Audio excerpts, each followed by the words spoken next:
తెలంగాణలో కాంగ్రెస్ ఏర్పడి ఏడాది కావస్తున్నా ఇప్పటివరకు పూర్తి స్థాయిలో కేబినెట్ విస్తరణ జరగలేదు. అయితే అదిగో ఇదిగో అంటూ కొద్ది నెలలుగా వాయిదా వేస్తున్నారు ఢిల్లీ పెద్దలు.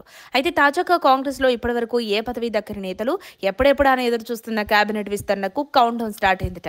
రాష్ట్రంలో ప్రభుత్వం ఏర్పడి ఏడాది కావస్తుండటంతో దానికంటే ముందే కేబినెట్ విస్తరణకు ముహూర్తం ఫిక్స్ కానుందట. ఆ వెంటనే అసెంబ్లీ సమావేశాలు డిసెంబర్ 9 నుంచి ప్రారంభం కానున్నాయి. ఈ సమావేశాల్లో రైతు కులగణన సర్వేపై చర్చ జరగనున్నట్లు సమాచారం. ప్రభుత్వం ఇప్పటికే అనేక కీలక అంశాలను ఈ సమావేశాల్లో ముందుకు తీసుకురావడానికి సిద్ధమవుతోంది. డిసెంబర్ 7తో తెలంగాణలో కాంగ్రెస్ ప్రభుత్వంతో పాటు సీఎంగా రేవంత్ రెడ్డి పదవీకాలం చేపట్టి ఏడాది పూర్తి కానుంది. ఈ సందర్భంగా మంత్రివర్గ విస్తరణకు గ్రీన్ సిగ్నల్ ఇచ్చే అవకాశాలు అధికంగా కనిపిస్తున్నాయి. మహారాష్ట్ర ఎన్నికల ఫలితాల అనంతరం ఈ ప్రక్రియ వేగం పుంజుకోనుందని గాంధీభవన్ వర్గాల టాక్.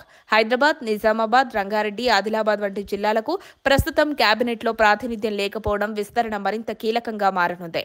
ఈ మంత్రివర్గ విస్తరణలో యువతతో పాటు మైనార్టీలకు ప్రాధాన్యత ఇవ్వాలని ప్రభుత్వం నిర్ణయించింది.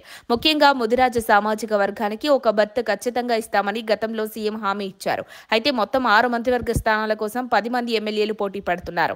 నిజామాబాద్ నుంచి సుదర్శన్ రెడ్డి, మదన్ మోహన్ రావు, ఆదిలాబాద్ నుంచి ప్రేమ్సాగర్ రావు, గడ్డం వివేక్, గడ్డం వినోద్, మహబూబ్ నగర్ మక్తల్ నుండి వాకిటి శ్రీహరి, ఉమ్మడి నల్గొండ నుండి కోమటిరెడ్డి రాజగోపాల్ రెడ్డి, అద్దంకి దయాకర్ సహా ఎస్టీ కోటాలో బాలు నాయక్ ఆశావహులుగా ఉన్నారు. మరి ఏఐసీసీ పరిశీలనలో ఎవరి పేర్లు ఉన్నాయో సస్పెన్స్ గా మారింది. ఇదిలా ఉంటే రాష్ట్రంలో త్వరలోనే పంచాయతీ ఎన్నికలు జరగనున్న నేపథ్యంలో ఆసరా పెన్షన్, రైతు భరోసా వంటి పథకాల అమలుకు ప్రభుత్వం ప్రణాళికలు సిద్ధం చేస్తోంది.